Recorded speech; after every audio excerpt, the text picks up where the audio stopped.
right? So in the next 5 minutes, I'm going to give you, whether you're on Instagram or you're on Facebook or you're on YouTube or you're on LinkedIn, I want to walk you through exactly what it is that we are doing and why this is so important for me to offer.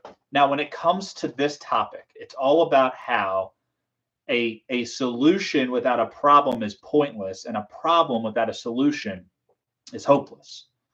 And the reason I share this with you is, as we were doing some talks this weekend and working with some clients, what we found was that individuals kind of need to experience both at the same time in order to get the highest result. So when we see problems, which a lot of us as pessimists might recognize quickly, we see the problem and we want to do something to solve it. When it comes to the optimist, we don't want to see the problem. We just want to see the solution. So we do try to solve that as well.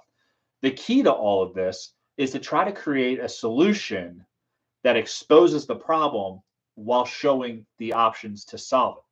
So when we walk through our life, if we don't recognize that there's a problem, there's no value in the solution. And if we don't recognize the solution, then the problem feels daunting and overwhelming. So instead of just sitting there saying we want a solution mindset, which a lot of people ask for, they ask for it with their teams, their companies, bring solutions to me. That's totally fine, but we need to make sure that we're not just bringing solutions, but we're truly recognizing the problems. I've worked with many clients who have brought solutions, but they didn't actually know the problem they were working with. And that causes issues on its own.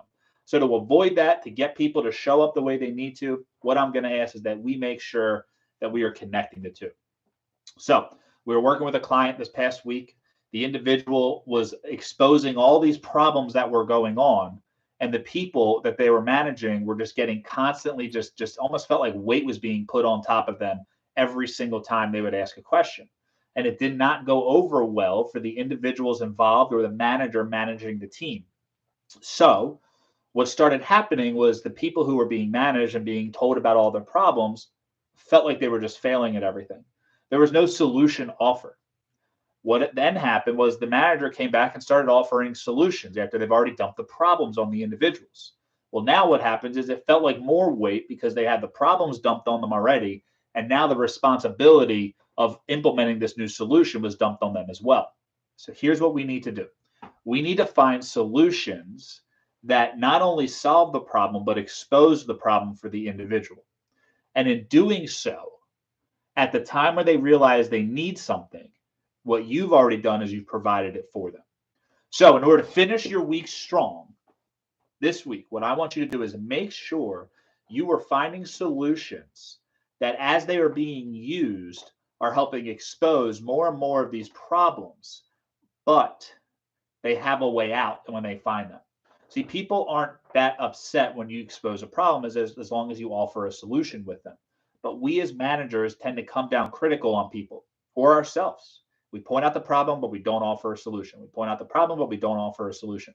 This is a massive mistake and an issue that's being done by many managers that we work with all over the world. And the first thing we try to step back from and saying, hey, are we being those architects? Are we building out the system? So here's what I want you to do. I want you to focus for the rest of the week. It's Wednesday. For the rest of the week, in order for you to finish strong, I want you to focus on what problems are you finding and what solutions are you using? And what are you bringing first? Do you bring the problem first or the solution first? Do you bring the solution first or the problem first? It's like the old adage of the chicken versus the egg. Which one came first? There is an answer. There is an answer, and there's an answer for this too. Do you need to know the problem before you can bring a solution, or do you need to know the solution before you bring the problem? What I want you to focus on is focus on solutions that are based in foundational truth that you know, if implemented, will help solve some of the problems that you know are there, right? People always ask, how do I know a company needs us? It's because every company who has people has problems, because people have problems and people bring those problems to a company. So because of that, we need to recognize the problems are there and use that solution to move the ball forward. So with that, I appreciate it. My 5 minutes are up. Any questions that you all have, please submit them. And we are excited to see you all next week. Same place, same time, different topic, same format of finishing strong in under 5 minutes. We want to make sure we offer you a message that ensures that your week has a strong finish. We'll see you all next week.